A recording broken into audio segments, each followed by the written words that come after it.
Alright, what's up everybody? I wanted to do a quick installation video, or just an explanation tutorial I should call it, on installing the Gurney flap to the GT500 style spoiler.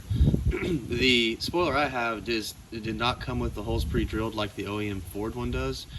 Mine was just the fiberglass replica.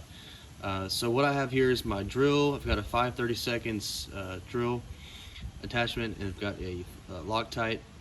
I've got a small Phillips head screwdriver, and then I've got some 3M tape and some painter's tape. So what I did for the installation is actually had my wife help me align it first.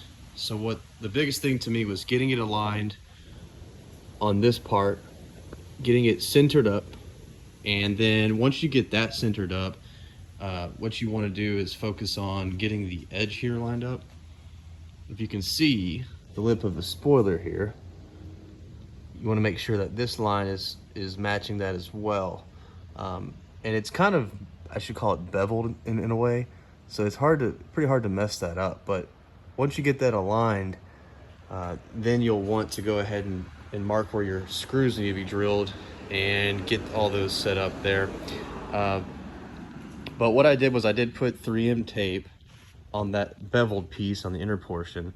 I put 3M tape around each screw or hole spot for where the screws go through. And then I did put some extra 3M tape in here on the inside and around here as well. And so what that does is allow the spoiler to have sort of a barrier slash cushion. So when you're screwing it in, it's not just plastic to plastic. So that's pretty much the installation. It took me about 45 minutes to an hour. And I do recommend an extra set of hands to get it aligned in the center, and then also getting the lip aligned across to the other side of the spoiler. So that's pretty much it. I mean, I didn't have, I guess, a tripod to mount up to video the actual drilling, but honestly, it wasn't anything fancy. Really, it's just getting your holes pre-drilled in the correct spots that you want. I noticed my spoiler had a different, I should call it, a radius of bend. So what actually happened is, if you look here, it looks pretty flush now all the way across. But what the issue I ran into is that this is actually lifted off the spoiler some. It didn't have the exact same curvature. So I did take a hair dryer.